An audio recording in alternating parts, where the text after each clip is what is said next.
जुना विडी घरकुल मार्कंडे वसाहत येथील विजय मारुती चौकात असलेल्या श्री अष्टविनायक तरुण मित्र मंडळाने केदारनाथ व 12 ज्योतिर्लिंग देखावा साकारला आहे। यावेळी गणेश भक्तांची हा देखावा पाहण्यासाठी मोठी गर्दी पाहायला मिळाली। यावेळी अष्टविनायक तरुण मित्र मंडळाचे अध्यक्ष ऋषिकेश बत्तुल, उपाध्यक्ष निखिल सग्गम, धनंजय येलका, कल्पेश बोडा, साई सग्गम, विनायक गुडूर, चेतन चिंताकिंदी, दिनेश बडगू, जयंत बडगू, अजय पिट्टा, अभिलाष येलका, श्रीपाद बंडा, वैभव बोडा, रोहन वैरागे, ओम सोमा, महेश बोडा आदी उपस्थित होते।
माझे नाव अभिजित मेघाचे.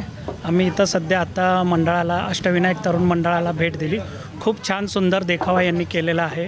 12 ज्योतिर्लिंगाचं तुम्हाला जर एकाच मंडळाखाली जर तुम्हाला दर्शन घ्यायचं आहे, पाहायचं असेल तर तुम्ही इकडे नक्की जरूर भेट द्या. इथं सगळं 12 ज्योतिर्लिंगाचं प्रदर्शन ठेवलेलं आहे आणि खूप उत्तम नियोजन ह्या मंडळाने केलेलं आहे. तर ह्या मंडळाचे खूप खूप अभिनंदन आणि आभार. त्यांनी खूप छान देखावा असं केलेला आहे आणि प्रेक्षकांना, भक्तांना ह्या 12 ज्योतिर्लिंगाचं दर्शन घेण्याची खूप चांगली संधी यांनी सर्व भक्तांना उपलब्ध करून दिलेली आहे यावर्षी. त्याबद्दल त्या सर्व मंडळाचे कार्यकर्ते आणि अध्यक्षांना आणि त्यांच्या कार्यकर्त्यांना मनपूर्वक अभिनंदन. खूप छान देखावा. माझं नाव श्रीकांत बिटला. मी राहणार अशोक चौकात. अशोक चौकाकडून रील बघून आलेलो आहे. श्री अष्टविनायक तरुण मित्र मंडळ, मार्कंडे वसाहत वेडी घरकुल, केदारनाथ यांनी काय म्हणतात डेकोरेशन केलेलं आहे. ते बघितल्यानंतर अप्रतिम वाटलं आहे. अक्षरशः मी केदारनाथ जे तिथे गेल्यानंतर जे भाग्य भेटतं आहे मला, इन शॉर्टमध्ये ते भाग्य माझं भाग्य आहे. इथं सोलापूरमध्ये एकाच छताखाली सगळे ज्योतिर्लिंग जे बघितलेलं आहे ते माझं भाग्य आहे, माझं फॅमिली भाग्य आहे. असे सगळ्यांनी बघावे. अप्रतिम आहे. Thank you so much. माझं नाव विनायक अंबादास गुडूर आहे आणि मी या मंडळाचे सभासद आहे. आमच्या मंडळाचं नाव आहे श्री अष्टविनायक तरुण मित्र मंडळ आणि हा मंडळ 2011पासून आता जवळपास 16 वर्ष कंप्लीट झालेलं आहेत. आणि यावर्षी आम्ही केदारनाथ आणि 12 ज्योतिर्लिंग याचं डेकोरेशन केलेलं आहे. आणि यावेळेस थोडंसं वेगळं केलं आहे आम्ही, कारण की लोक म्हणजे ओल्ड एज ग्रुप आणि यूथला आणि आपली संस्कृती हिंदुइझम आपल्याला प्रमोट करण्यासाठी आम्ही थोडंसं वेगळं केलेलं आहे. ते म्हणजे केदारनाथ आणि 12 ज्योतिर्लिंग. आणि प्रत्येक व्यक्ती आवर्जून इथे येऊन पाहावे. जो कोणी आपण लांब प्रवास नाही करू शकत आणि लांब ट्रॅव्हल नाही करू शकत, ज्यांना खर्च करण्याची क्षमता कमी असेल, ते पण आपल्याला इथे एकाच ठिकाणी 12 ज्योतिर्लिंगाचे दर्शन करू शकतात. आणि केदारनाथ मंदिराचे जसा तिथे हिमाचल प्रदेशामध्ये आहे, सेम ॲज इट इज तसंच इथे पण आहे. सो टोटल आम्ही इथे 2 महिने आम्ही प्रयत्न करत आहोत की डेकोरेशन उभारण्यासाठी.